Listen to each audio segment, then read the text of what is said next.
So guys हम आ चुके हैं कॉपी पे। आज हम जानेंगे करंट डिवाइडिंग रूल क्या होता है, वोल्टेज डिवाइडिंग रूल क्या होता है।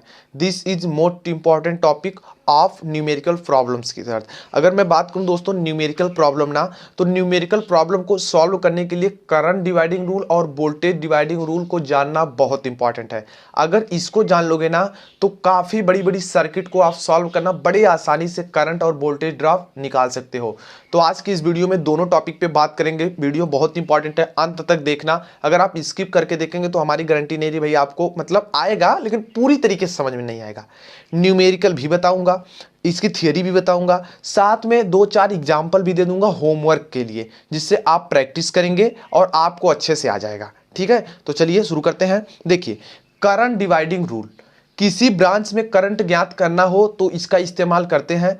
सबसे इंपॉर्टेंट बात ध्यान रखें, करंट डिवाइडिंग रूल का उपयोग वहां करते हैं जहां पर पैरेलल में चीजें हों। जैसे यहां पे पैरेलल में चीजें हैं तो यहीं पर आपको पैरेलल एलिमेंट में लगे हैं तो यहीं पर सिर्फ करंट डिवाइडिंग रूल का इस्तेमाल कर सकते हैं और सीरीज में नहीं कर सकते करंट डिवाइडिंग रूल का। ठीक है, तो चलिए कैसे ज्ञात करते हैं। ये सर्किट बनी है, इधर और भी सर्किटें हैं लेकिन यहां पर धारा आई आ रही है। ये दो भागों में बट रही है, I1 और I2, R1 R2 रेजिस्टेंस लगे हैं और फिर इधर आपकी धारा चली जाएगी। अब देखिए, current in any branch, current in any में तो मतलब किसी भी ब्रांच में आपको शाखा में धारा निकालनी है, करंट निकालनी है तो क्या फार्मूला होता है, टोटल करंट। सबसे पहले टोटल करंट ज्ञात करना होगा। यदि आपको पहले से दिया गया है या पता हो तब आप नहीं ज्ञात करेंगे तो यहां डायरेक्ट आप वैल्यू रखेंगे। इसके बाद अगर I1 में ज्ञात करना है तो इसके सामने का अपोजिट में रेजिस्टेंस A है तो इसको रखेंगे यहां पर।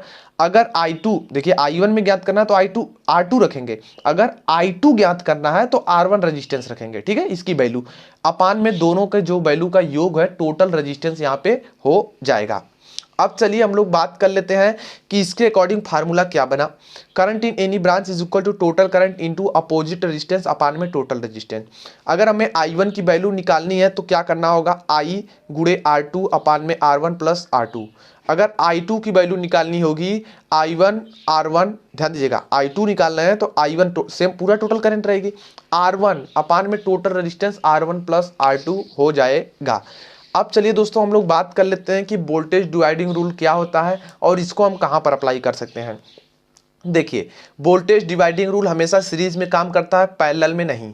ठीक है, और इसकी मदद से किसी भी प्रतिरोध में वोल्टेज ड्रॉप कितना हो रहा है ज्ञात कर सकते हैं बड़ी आसानी से। सबसे पहले आपको टोटल वोल्टेज ज्ञात करने होंगे। यदि दिया गया है पहले से तब तो ठीक ठीक, नहीं दिया गया है तो आप ज्ञात कर लीजिए। इनटू सेम रेजिस्टेंस, वहां पे अपोजिट रेजिस्टेंस होता था तो यहाँ पर टोटल वोल्टेज आया तो सेम रेजिस्टेंस आ गए, अपान में टोटल रेजिस्टेंस हो जाएंगे।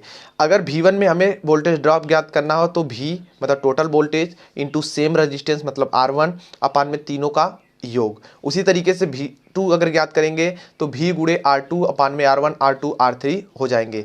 इसी तरीके से दोस्तों V3 अगर हमको ज्ञात करना है तो V गुणे R3 अपान R1 R2 R3, ये फार्मूला आपका बन जाता है।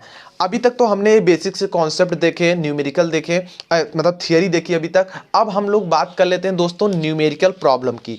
ठीक है, हम आपके सामने सबसे पहले करंट डिवाइडिंग रूल के एक एग्जाम्पल को ले रहे हैं ताकि आपको अच्छे से समझ में गाइस आ जाए। ठीक है, चलिएगा तो सबसे पहली हम देखो दोस्त किसके लिए, करंट डिवाइडिंग के लिए ले रहे हैं। ठीक है, तो चलिए हम एक सर्किट बना लेते हैं फटाफट से।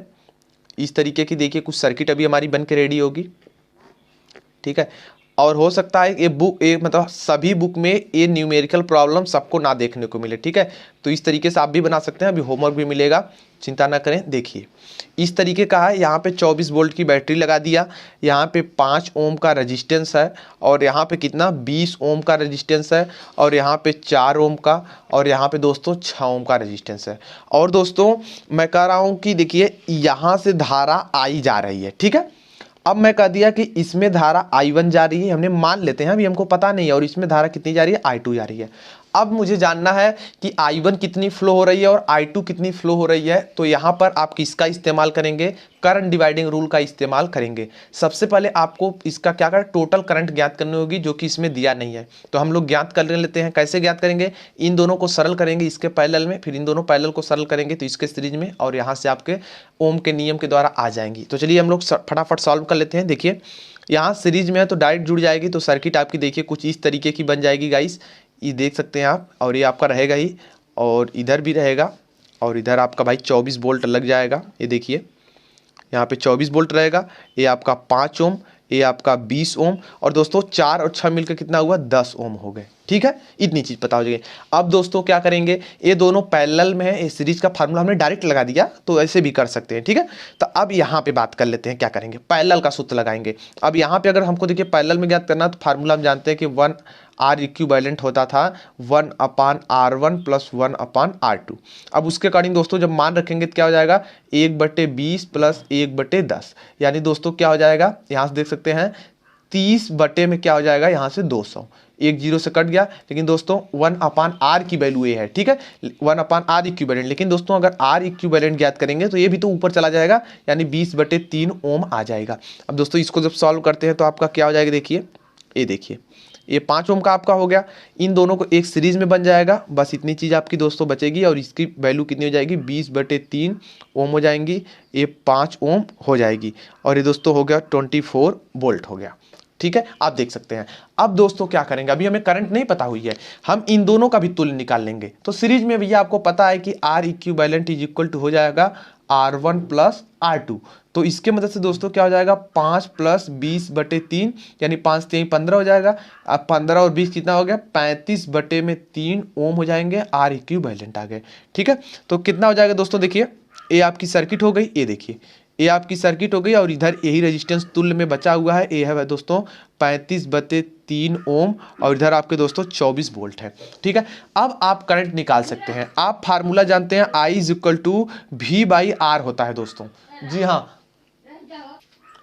सो गाइस अब ओम का नियम वाला फार्मूला अप्लाई करेंगे, तो I is equal to V/R। V की वैल्यू कितनी दी गई है, 24 वोल्ट दी गई है, अपान में कितना दिया गया है, 35/3, और ये 3 दोस्तों सबसे ऊपर चला जाएगा, यानी 24 गुणे 3 बटे में दोस्तों कितना हो जाएगा, 35। इन दोनों का जब मल्टीप्लाई कर देंगे तो कितना हो जाएगा दोस्तों, देख सकते हैं 4 3 12, 1 कैरी हो जाएगा, और 3 दूना 6 और 1 7, 72/35, और दोस्तों एम्पियर हो जाएंगे। इतनी एम्पियर की धारा I फ्लो होती है। अब दोस्तों जब I पता चल जाएगा तो आप I1 और I2 निकाल सकते हैं, क्योंकि बिना I के आप नहीं निकाल सकते, क्योंकि टोटल करंट की जरूरत होती है। अब दोस्तों मैं क्या करूंगा, I1 में करंट ज्ञात करूंगा। ठीक है, अब देखिए वही चीज का समतुल्य तो यहाँ पर भी है, तो मैं इसको यहाँ पर भी तो मान सकता हूँ I2 और I1 और यहाँ पे I। ठीक है, ऐसा इसलिए दोस्तों क्योंकि सिंपल सा थोड़ा सा किया गया है, यहाँ पर ज़्यादा चेंजिंग नहीं की इसलिए। ठीक है, नहीं कि एक सर्किट बन गई है, तो यहाँ पर भी वही बात करते हैं, लेकिन वैसे करेंगे तब पर भी जोड़ना ही पड़ेगा। ठीक है, क्योंकि सीरीज में तो काम नहीं करता ही नहीं है, पैरेलल में लाना पड़ेगा, तो इसलिए ला दिए। अब देखिए हम जब I1 ज्ञात कर रहे हैं तो आपको पता है total current into I into opposite resistance, यानी दोस्तों आपका क्या हो जाएगा, R2 अपान में दोस्तों यहाँ पे देख सकते हैं क्या हो जाएगा आपका, यहाँ पे R1 प्लस R2 दोस्तों हो जाएंगे। I की वैल्यू कितनी दी गई, देख सकते हैं 72 बटे में दोस्तों 35 दी गई है, गुणे R2, ध्यान दीजिएगा R2 कितना दिया गया है। अब देखिए इसके अपोजिट में मतलब विपरीत कौन है, 20 है, तो यहाँ पे दोस्तों क्या आप रखेंगे, 20 रखेंगे। अपान में क्या हो जाएगा दोस्तों, R1 प्लस R2 जोड़ेंगे, देखिए 20 और 10 जोड़ेंगे कितना हो जाएगा, 30 हो जाएगा। इसको देखिए सरल कीजिए तो 72 गुणे 20 बटे में 35 गुणे में 30, ये देखिए 0 से 0 कट गया। अब देखिए 3 से ये कटेगा ना, तो 3 दूना 6 3 चौक 12, 24 बचा, और 24 दूना कितना हो गया दोस्तों, 48 बटे में 35 एम्पियर। इतनी धारा दोस्तों हमारी I1 फ्लो होगी। अब हम लोग बात कर लेते हैं कि I2 कितनी फ्लो होगी। I2 के निकलने के लिए टोटल इंटू R1 अपान में दोस्तों हो जाएगा R1 प्लस R2 हो जाएगा। तो I की वैल्यू कितनी है दोस्तों, 72 बटे में 35 गुणे R1 कितना गया है, देखिए R1 दिया है 10 ओम, तो यहाँ पे 10 वैल्यू रखिए, बटे में कितना हो जाएगा दोस्तों, 30 हो जाएगा। अब देखिए क्या होगा, 72 गुणे 10 हो जाएगा, बटे में 35 गुणे 30 हो जाएंगे दोस्तों।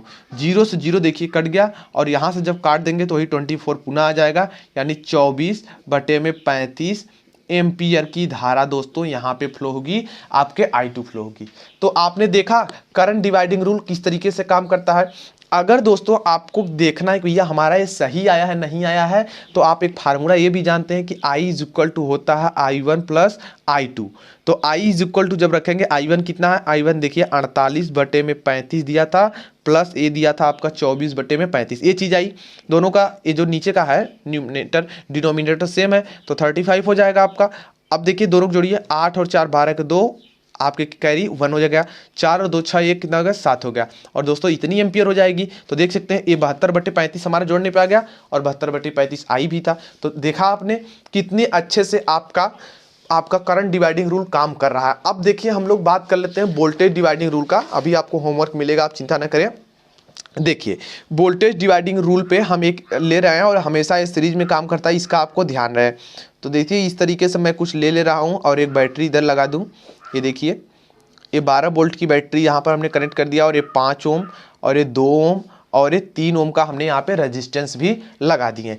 अब देखते हैं इसके मतलब क्या होंगे यहाँ पे। देखिए अब यहाँ पे करंट ज्ञात करने की कोई ज़रूरत नहीं और न तो टोटल वोल्टेज ज्ञात करने की ज़रूरत है, ठीक है, क्योंकि भैया वोल्टेज पहले से दिया है। अगर यहाँ पे बाई चांस एक अभी मैं दूसरे टाइप का दे रहा हूँ जिससे आप समझ जाएंगे क्या करना होगा। अब देखिए इतनी चीज़ें अगर हो जाती हैं तो आपको क्या करना है। इसको दोस्तों हम क्या मान सकते हैं, इसको हम R1 मान सकते हैं, इसको R2 बोल सकते हैं और इसको R3 कह सकते हैं। अगर ये R1 R2 R3 है तो इसमें दोस्तों वोल्टेज ड्रॉप V1 V2 और V3 ही होंगे, ठीक है। अब देखिए अब जब हमें V1 ज्ञात करना है दोस्तों, V1 ज्ञात करना है तो आपको पता है कि V होगा total voltage into same resistance यानी R1 का मान, ठीक है। R1 मतलब समझ सकते हैं अपान में टोटल रेजिस्टेंस मतलब R1 R2 R3, R1 plus R2 plus R3 ये चीज़ हो जाएंगी। अब देखिए तो टोटल वोल्टेज कितना इन्होंने दिया था, 12 वोल्ट दिया था इंटू सेम रेजिस्टेंस क्या था दोस्तों 5 ओम का था। नीचे क्या है 5 2 और 3 कितने हो गए 10 ओम के हो गए, ठीक है 10 ओम। और देखते हैं 12 पचे दोस्तों कितना हो जाएगा 60/10, 1 0 से 1 0 गया दोस्तों। तो आपका 6 वोल्ट का ड्रॉप 5 ओम में कितना ड्रॉप होगा 6 वोल्ट का। अब हम लोग बात कर लेते हैं V2 में कितना ड्रॉप होगा। V2 में देखिए टोटल वोल्टेज यानी 12 इंटू R2 मतलब यही आपका R2 V2 इसी में होगा ना, तो 2 हो जाएगा बटे में पूरा कितना 10 हो गया। तो 12 दूना कितना हो जाएगा 24/10 दोस्तों, यानी 2.4 वोल्ट का इसमें ड्रॉप हो जाएगा। यानी R2 में कितना ड्रॉप हो रहा है 2.4 वोल्ट का। अब दोस्तों देखिए V3 इज इक्वल टू हो जाएगा कितना 12 total voltage into same resistance यानी 3 ओम और अपान में टोटल रेजिस्टेंस। अब देख सकते हैं दोस्तों कितना 12 36/10 यानी 3.6 वोल्ट का ड्रॉप दोस्तों तीसरे में हो जाएगा।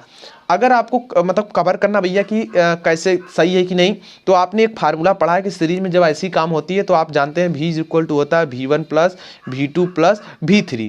अब जोड़ लीजिए 6 प्लस 2.4 प्लस 3.6। अब देखिए 6 प्लस और 6 और 4 कितने हो 10 हो जाएंगे दोस्तों, कैरी 1 बचा। अब देखिए 3 और 2 5 और 1 6 हो गया, यानी और एक अंक पे दशमलव लग जाएगा। तो 6 और 6 कितने 12 वोल्ट आएंगे और देख सकते हैं ये 12 वोल्ट और ये भी दिया था ना। अब देखिए ये हो गया दोस्तों वोल्टेज डिवाइडिंग रूल आपका। आइए एक मजेदार सा मैं क्वेश्चन आपको दे रहा हूं जो कि आप देखेंगे क्या क्वेश्चन है। देखिए ये इस तरीके का रेजिस्टेंस मान लीजिए है दूसरा और ये तीसरा, ठीक है। अब देखिए यहाँ पे क्या कर सकते हैं। अब यहाँ पे दोस्तों हम करें कि भैया देखिए ये भी 5 ओम का ले लें, ये भी 2 ओम और ये भी 3 ओम। वही क्वेश्चन मत सोचना है, वही क्वेश्चन है।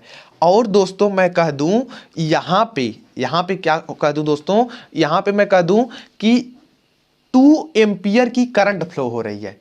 तो अभी आपको वोल्टेज नहीं प्राप्त है, अभी आपको करंट प्राप्त है, ठीक है। तो 2 एम्पियर करंट प्राप्त हो रही है। अब मैं कहूं अगर वोल्टेज डिवाइडिंग रूल का उपयोग करके आप बताओ कि इसमें कितना होगा, तो आप नहीं बता सकते। लेकिन अभी मैं जो ट्रिक बताने वाला हूं इसकी मदद से आप श्योर कर पाएंगे। कैसे, देखिए आई दिया है भैया, आई इज इक्वल टू इन्होंने दे दिया 2 एम्पियर, ठीक है। 2 एम्पियर की दिया है, ठीक है ना। 2 एम्पियर की धारा आपकी जा रही है, एएमपी यहाँ पे लिख लीजिए 2 एम्पियर। अब देखिए टोटल रेजिस्टेंस कितने हैं 5 और यहाँ पे 5 10, यानी R इज इक्वल टू कितना दिया है 10 ओम दिया गया है। अब भी निकालना है, तो आप फार्मूला जानते हैं V इज इक्वल टू दोस्तों IR होता है। यानी दोस्तों क्या हो जाएंगे V इज इक्वल टू आई की वैल्यू 2 गुणे 10 की कितना दिया है यहाँ पे 10, यानी V इज इक्वल टू दोस्तों क्या जानेंगे 20 वोल्ट हो जाएंगे। देखा आपने 20 वोल्ट आ गया यहाँ पे, यानी 20 वोल्ट की बैटरी लगेगी तब इसमें जाकर के दोस्तों इतनी चीजें फ्लो होंगी, ठीक है ना। 2 एम्पीयर करंट। अब देखिए क्या हुआ, जब ये 20 वोल्ट की बैटरी प्राप्त हो गई आपको, तो मैं कहूंगा आपको कि अब यहाँ पे आप V1 मतलब R इसमें कितना ड्रॉप हो रहा है, इसमें आप इसको सॉल्व करके हमें व्हाट्सएप पर भेज सकते हैं। व्हाट्सएप नंबर लिख सकते हैं 70 810 78 539 ये व्हाट्सअप नंबर है, ठीक है। व्हाट्सअप नंबर या तो यही टेलीग्राम नंबर है, इस पर भी आप एसएमएस कर सकते हैं, ठीक है। तो ग्रुप वगैरह में जल्द से जल्द आप ज्वाइन कर लीजिए, आपको जल्द से ग्रुप की लिंक मिल जाएंगी। और यहाँ पे देख सकते हैं कि डिस्क्रिप्शन में लिंक है, ठीक है। तो यहाँ पे भैया रूल हो गए। चलिए अब आपको अभी तो हमने वोल्टेज का एक दे दिया, अब हम करंट वाला एक दो एग्जाम्पल आपको दे देते हैं ताकि आप प्रॉब्लम को सॉल्व करेंगे, ठीक है। प्रॉब्लम को सॉल्व करेंगे गाइस इस तरीके का दोस्तों, ये देखिए इस तरीके का। और यहाँ पे हम ले रहे हैं, मान लीजिए यहाँ पे हम ले रहे हैं 20 वोल्ट की बैटरी लगा दे रहे हैं। ये 3 ओम का रेजिस्टेंस है, ये 5 ओम का, ये 1 ओम का और ये 2 ओम का, ठीक है। और ये आपका कितना हो जाएगा टोटली का, ये भी 2 ओम का। इस तरीके से है दोस्तों। और इसमें करंट मान लो फ्लो हो रही है, ये I2 है और ये I1 यहाँ पर फ्लो हो रही है और यहाँ पे I। आपको दोस्तों I1 और I2 की वैल्यू निकालनी है। तो दोस्तों ये देखिए आपने 2 एग्जाम्पल मिल गए, आप प्रैक्टिस कीजिएगा, आपके आंसर आ जाएंगे। चलिए एक और इसी तरीके का दे देता हूँ, मान लीजिए इस टाइप का क्वेश्चन दे रहा हूँ। और एक छोटा सा क्वेश्चन कोई ले लो, तुल्य निकालने वाला, ठीक है, तुल्य इक्विवेलेंट निकालने वाला सीख लो। ये देखो इस तरीके का है, इस तरीके का दोस्तों। अब इसके ऊपर हम क्या करेंगे, और भी रेजिस्टेंस लगा देंगे जिसको आपको तुल्य करके ज्ञात करना है, ठीक है। अब देखिए यहाँ पर भी लगा देते हैं, ठीक है। इस तरीके का है दोस्तों, यहाँ पे ए है और यहाँ पे बी। और ये मान लेते हैं 2 ओम है, 3 ओम है और ये 4 ओम है, ये 5 ओम है और 1 ओम है और ये 7 ओम है। इस तरीके से दोस्तों इसका तुल्य आपको निकालना है, यानी आर इक्विवेलेंट ए बी में, ठीक है ना। आर ए बी आपको ज्ञात करना है कि कितना आएगा। तो इस तरीके से दोस्तों 3 क्वेश्चन हो गए, आप इन तीनों को कीजिएगा, प्रैक्टिस कीजिएगा ताकि आपको और अच्छे से आ जाए। और नेक्स्ट वीडियो में दोस्तों हम दूसरा लेसन आपका स्टार्ट कर रहे हैं, डीसी सर्किट। आई होप आज की वीडियो लेक्चर पसंद आए तो प्लीज़ लाइक कर दीजिए, नए हो अभी तक सब्सक्राइब नहीं किया हमारे यूट्यूब चैनल को सब्सक्राइब कर लीजिए, क्योंकि हम इस तरीके से वीडियोस बनाते रहते हैं। अब भी कोई डाउट्स या कोई सुझाव तो कमेंट सेक्शन में कमेंट कीजिए, हम रिप्लाई ज़रूर करेंगे। Thanks for watching, good bye.